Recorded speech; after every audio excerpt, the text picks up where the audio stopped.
Sir ശ്രദ്ധിച്ചിട്ടുണ്ടായിരുന്നു കുറച്ച് ദിവസം മുൻപ് ഒരു യങ് പൊളിറ്റീഷ്യൻ്റെ ഒരു ഇഷ്യൂ ഉണ്ടായിരുന്നു. ആളുടെ മൂക്കിന് ഒരു അടി കിട്ടിയിട്ട് സർജറി ചെയ്യേണ്ട ആവശ്യം, ക്ലോസ് സർജറിയാണ് ഞാൻ മനസ്സിലാക്കുന്നത്. അത് സർജറി കഴിഞ്ഞതിന് ശേഷം പറഞ്ഞിട്ടുണ്ടായിരുന്നത് ആളുടെ താടി മീശയൊന്നും ട്രിം ചെയ്തിട്ടില്ല, അപ്പോൾ സർജറി അല്ല ചെയ്തതെന്നൊക്കെ പറഞ്ഞിട്ടുണ്ടായിരുന്നു.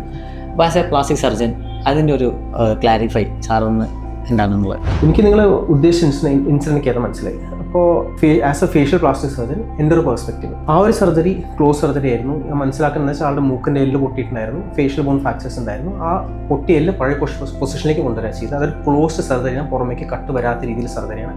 അപ്പോൾ അത്തരം സർജറി നമുക്ക് എന്തായാലും നമുക്ക് താടി മീശ പഠിക്കേണ്ട ആവശ്യമില്ല.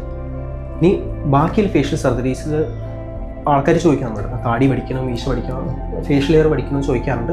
എൻ്റെ ഒരു ഉത്തരം എന്ന് പറഞ്ഞാൽ താടി മീശ നിങ്ങൾ ട്രിം ചെയ്യുകയാണെങ്കിൽ അത് നല്ലത്. പക്ഷേ ഞാൻ ഇൻസിസ്റ്റ് ചെയ്യാൻ നിർബന്ധിപ്പിക്കില്ല. ഈ താടി മീശ ഒന്ന് ട്രിം ചെയ്ത് കഴിഞ്ഞാൽ അഡ്വാൻറ്റേജ് പ്രാക്ടിക്കൽ ആസ്പെക്റ്റിൽ പറയുകയാണെങ്കിൽ മിക്ക ഫേഷ്യൽ സർജൻ അനസ്തീഷ്യ ചെയ്യുന്നത്, ബോധം കെട്ടിട്ട് ചെയ്യുന്നത്. അനസ്തീഷ്യയുടെ ട്യൂബ് ഇടും, ആ ട്യൂബ് നമ്മൾ സൈഡിൽ ഒട്ടിക്കുമ്പോൾ ഫേഷ്യൽ ഹെയർ ഉണ്ടെങ്കിൽ അവർ ഒട്ടിക്കാൻ കുറച്ച് ഡിഫിക്കൽട്ടാണ്. ഇമ്പോസിബിൾ ആണ് ഒട്ടിക്കാൻ, അത് വലിയ പ്രോബ്ലം അല്ല. Secondly neatness. നമ്മൾ ആസ് പ്ലാസ്റ്റിക് സർജൻസ് നമ്മൾ എന്ത് സർജറി ചെയ്യുമ്പോൾ നമ്മൾ പ്രീ ഓപ്പറേറ്റ് പോസ്റ്റ് ഫോട്ടോസ് എടുക്കും.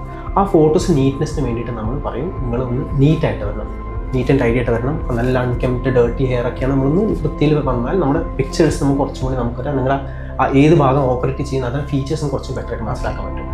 അപ്പോൾ താടി മീശ പഠിക്കുന്നത് ഒരു മുഖത്തെ സർജറി നിർബന്ധമാണോ? അല്ല, ചെയ്താൽ അത് കൺവീനിയൻ്റ് ആണ്, but it is not the necessity.